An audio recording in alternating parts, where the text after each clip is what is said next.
lautan nikmat demi nikmat yang Allah berikan kepada dia. Sedangkan orang yang kufur, banyak pun harta yang dititipkan Allah pada hari ini, cantik pun rumahnya, banyak pun anaknya, tetapi jika dia kufur kepada Allah, tak pandai bersyukur, maka hatinya, dadanya akan senantiasa sesak. Dia tak bisa menikmati lautan kenikmatan Allah Subhanahu wa taala yang ada di atas muka bumi ini. Maka di meja ini sebagai anak dari ayah dan bunda semuanya, izinkan kami untuk mengajak ayah bunda untuk kita senantiasa meningkatkan syukur kepada Allah Subhanahu wa taala agar kita bisa menikmati lautan nikmat, lautan anugerah yang Allah Subhanahu wa taala setiap hari berikan kepada kita hingga saat ini.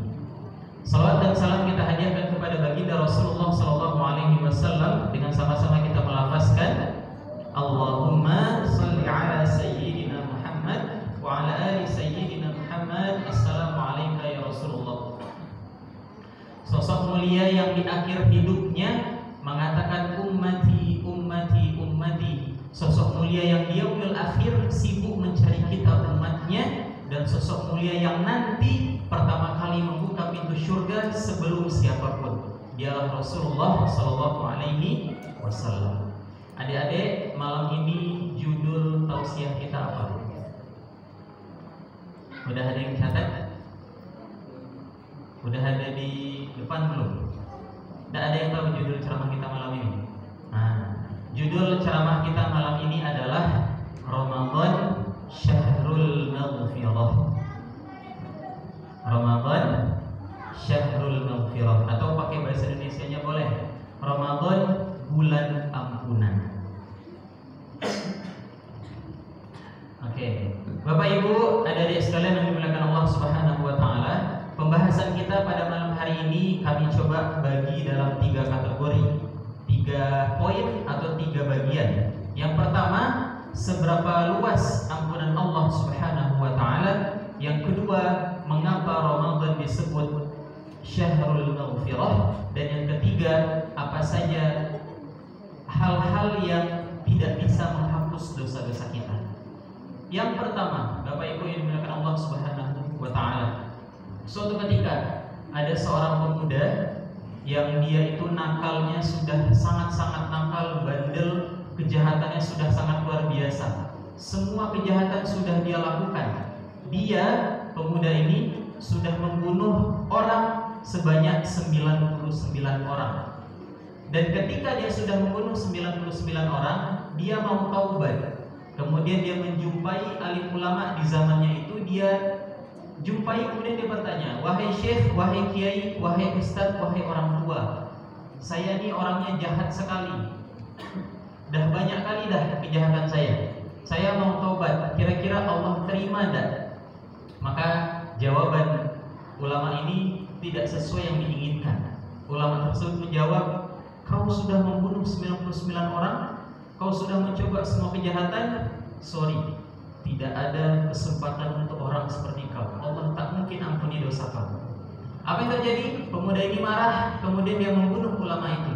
Maka lengkaplah dia membunuh 100 orang. Dia tidak mengeluh, dia tidak putus asa, dia terus mencari orang pandai, orang pintar. Akhirnya ketemu sama salah satu orang pintar, dia bertanya, syekh, ustadz, kiai, saya mau tobat, betul-betul mau tobat, tulus, ikhlas karena Allah. Kira-kira Allah terima enggak? Maka ulama ini mengatakan, insya Allah Allah mengampuni dosa-dosa kau. Dengan catatan, kau hijrah dari negeri ini, kau pindah ke kampung sebelah, kau jangan tinggal di sini. Karena kalau kau tinggal di sini, kau susah taubat. Kawan-kawan kau luar biasa nakalnya, nanti kau terpengaruh lagi. Maka pemuda ini pun, singkat cerita Bapak Ibu yang dimuliakan Allah, hijrahlah dia ke kampung sebelah. Di tengah perjalanan, ternyata pemuda ini Allah cabut nyawanya. Dicabut nyawanya, kemudian turun 2 malaikat. Malaikat pertama adalah malaikat rahmat, malaikat kedua adalah malaikat laknat. Apa yang terjadi pada 2 malaikat ini? 2 malaikat ini berdebat Bapak Ibu. Yang satu bilang, ini tempatnya neraka deh, dah banyak kali kesalahan dia. Malaikat yang satunya bilang, oh enggak gitu, dia udah taubat dan minta ampun sama Allah, dan Allah ampuni dosa-dosanya. Sibuklah berdebat dua malaikatnya. Di tengah perdebatan mereka yang sengit, datang satu malaikat lagi. Kemudian malaikat tersebut mengatakan, wahai kawan-kawanku malaikat yang lain, saksikanlah bahwa Allah Subhanahu wa taala mengampuni dosa pemuda ini dan Allah memberikan ganjaran pahala kepada dia atas hijrah yang dia lakukan, dan posisi dia dan nanti dia di akhirat Allah masukkan ke dalam surganya Allah Subhanahu wa taala. Pemuda ini tadi bunuhnya berapa banyak, Bu? 100 orang. Di sini sudah ada yang bunuh orang, Bapak Ibu, mohon maaf. Belum ada insyaallah ya. Ya, paling kenakalan-kenakalan kecil. Orang yang membunuh 100 orang saja Allah ampuni dosanya dan Allah masukkan ke dalam surga. Para ulama mengatakan pemuda ini wafat di tengah jalan. Konon kabarnya, katakanlah perjalanannya itu membutuhkan 1000 langkah misalnya. Pemuda ini Bapak Ibu baru melangkah di langkah ke 501, yang berarti dia hanya lebih satu langkah, lebih dekat satu langkah kepada tujuan dia. Sehingga itulah yang kemudian membuat Allah mengampuni dosanya dan Allah masukkan dia ke dalam surga. Ini adalah gambaran bahwa rahmat Allah, kasih sayang Allah, ampunan Allah Subhanahu wa taala maha besar dan maha luas. Maka kalau pemuda yang sudah membunuh 100 orang saja Allah ampuni dosanya, apalagi kita, Bapak Ibu. Saya atas izin Allah, Bapak Ibu yang dimuliakan Allah, saat ini fokus dakwahnya ke anak-anak muda, ke anak-anak kecil, anak-anak remaja.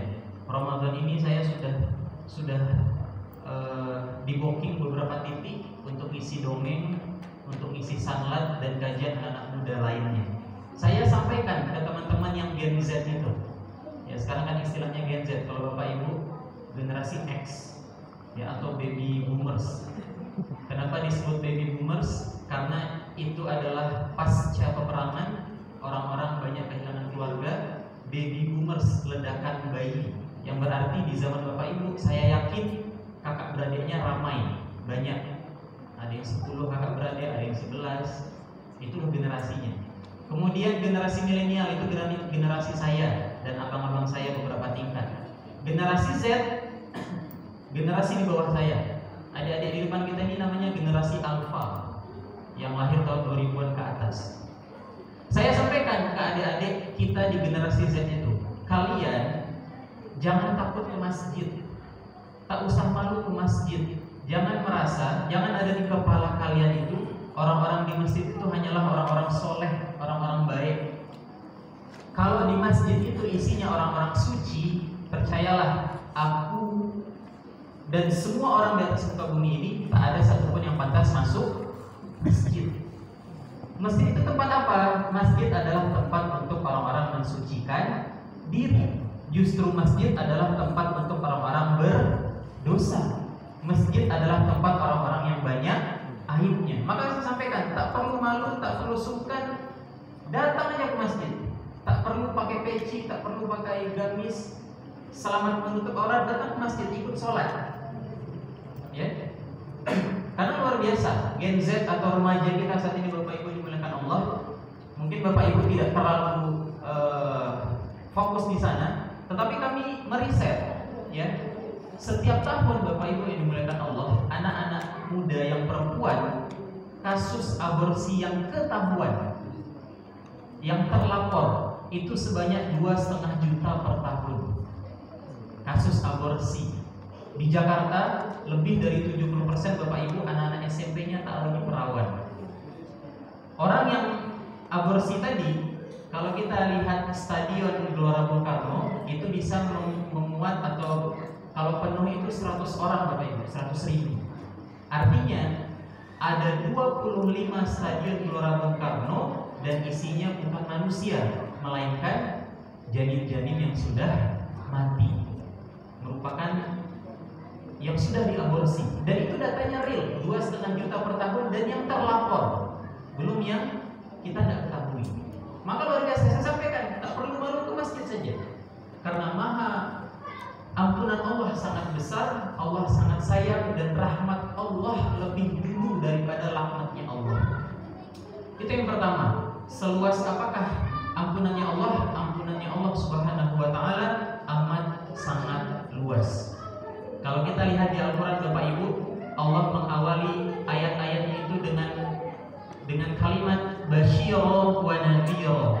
Kabar gembira terlebih dahulu, baru kemudian peringatan. Mungkin ini juga evaluasi atau PR kami para mubalik, para dai. Kami mungkin terlalu sering menyampaikan perkara neraka, perkara peringatan, perkara siksaan Allah, padahal yang semestinya kami sampaikan terlebih dahulu adalah kabar gembira, surganya Allah, keindahan-keindahan yang ada di surganya Allah Subhanahu wa taala. Maka ampunan Allah amat sangat besar Bapak Ibu yang dimuliakan Allah. Dan Ramadan ini adalah peluang atau kesempatan kita untuk mendapatkan ampunan Allah yang berlipat-lipat. Allah Subhanahu wa taala mengatakan, kita masuk pada kategori kedua, man qama ramadhana imanan wa ihtisaban ghufira lahu ma taqaddama min dzambih. Di hadis yang lain, man shoma ramadhana imanan wa ihtisaban ghufira lahu ma taqaddama min dzambih. Barang siapa yang berpuasa di siang hari dengan iman dan mengharap ridho mengharap balasan dari Allah Subhanahu wa taala, maka Allah ampuni semua dosanya. Dan barang siapa yang berdiri man qoma, atau dimaknai dengan yang salat tarawih, witir, tahajud, isya berjamaah, maka Allah ampuni semua dosanya yang lalu. Dalam hadis yang lain Bapak Ibu yang dimuliakan Allah, salat dari satu waktu ke waktu berikutnya adalah menghapus dosa-dosa kita. Dari subuh ke zuhur, zuhur ke asar, asar ke maghrib, maghrib ke isya. Kalau kita sholat subuh, terjaga sholat subuhnya, kemudian kita sholat zuhur, maka insya Allah dosa kita dari subuh ke zuhur Allah ampuni. Begitu juga dari zuhur ke asar, asar ke maghrib, maghrib ke isya, isya ke subuh. Kemudian apalagi kata Rasulullah, dari satu Jumat ke Jumat yang lain.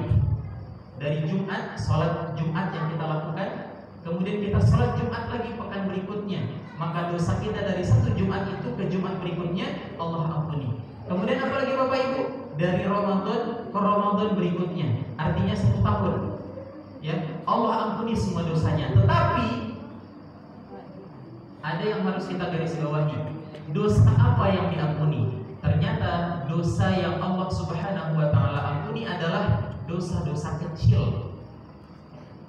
Dosa-dosa kecil yang tidak sengaja, dosa-dosa kecil. Kalau kita masih melakukan dosa besar, maka dosa-dosa itu tidak akan diampuni. Maka Rasulullah SAW mengatakan ada 10 dosa besar. Yang pertama syirik, yang kedua durhaka kepada orang tua, yang ketiga meninggalkan sholat, yang keempat zina, yang kelima riba, dan seterusnya. Maka kita ambil kesimpulan, kalau kita hari ini berpuasa tetapi kita durhaka sama orang tua, maka mohon maaf ayah bunda yang dimuliakan Allah, dosa kita tak diampuni. Karena dosa besar kita belum diampuni, belum termaafkan. Kalau kita hari ini puasa, 30 hari puasa, kita memutus silaturahmi, kita masih melakukan riba, kita masih mohon maaf berzina misalnya, atau yang paling sering kita temukan, kita meninggalkan sholat, maka mohon maaf ayah bunda yang dimuliakan Allah, ini juga nasihat untuk kami pribadi, maka dosa-dosa kita tidak diampuni, pahala-pahala kita tidak diterima oleh Allah Subhanahu wa ta'ala. Makanya tidak heran jika Rasulullah mengatakan, kam min shaimin laisa lahu min siyamihi illal ju' wal atash. Tidaklah seseorang itu berpuasa kecuali dia hanya mendapatkan lapar dan haus. Puasa dia dari subuh sampai maghrib, tapi dia tak sholat, tapi dia memutus silaturahmi, tetapi dia belum meminta maaf sama orang tua, tetapi dia riba, berzina, dan dosa-dosa besar lainnya, maka puasanya itu tak ada manfaatnya bagi dia. Dia hanya mendapatkan haus dan lapar. Ibarat kita sederhananya mengantri di pom bensin gitu ya Bapak Ibu. Udah lama kita ngantri, pas dah sampai kita di depan pom bensin atau tangkinya itu tak ada bensinnya. Atau misalnya kita ngantri makan gratis yang katanya tahun 2029, ya, atau kita ngantri bantuan sosial, dan ngantri kita lama-lama, Dan sampai ujung rupanya tak dapat kita, sia-sia, rugi. Maka itulah orang-orang yang berpuasa tetapi masih melakukan dosa-dosa besar. Ayah bunda adik sekalian yang dimuliakan Allah Subhanahu wa taala. Maka kita mendapati bahwa Allah Subhanahu wa taala ampunannya amat sangat besar. Allah Subhanahu wa taala bahkan Rasulullah mengatakan Allah menunggu hamba-hambanya beristighfar, bertaubat kepadanya, bahkan sampai hambanya itu capek meminta ampun kepadanya. Yang maknanya apa? Allah akan tunggu kita minta maaf sampai kita mati. Maka Ramadan ini adalah momentum bagi ayah bunda kita semua untuk betul-betul menghapus saldo dosa kita di hadapan Allah Subhanahu wa taala. Kematian ayah bunda tidak ada yang tahu, tidak melihat muda, kecil, besar, dewasa. Bisa jadi saya belakangan, ayah bunda duluan, atau sebaliknya, ayah bunda duluan, saya belakangan. Ya. Ya, tidak ada yang tahu ayah bunda digunakan Allah. Maka mumpung kita masih Allah berikan usia, umur, kesehatan, kesempatan di Ramadan ini, kita hindari dosa-dosa besar. Kalau ada dosa sama orang tua, segera kita minta maaf. Ada salah sama orang, segera kita perbaiki hubungannya. Ada riba, ada dosa meninggalkan sholat, segera kita hindarkan dosa-dosa besar itu. Dan kita perbaiki ibadah kita selama Ramadan ini, puasanya, sholat tarawih kita, sholat tahajud kita, bacaan Al-Quran kita. Insya Allah semoga dengan itu semua nanti di akhir Ramadan kita dapat medali dari Allah Subhanahu wa taala. Apa medalinya? Medalinya adalah takwa.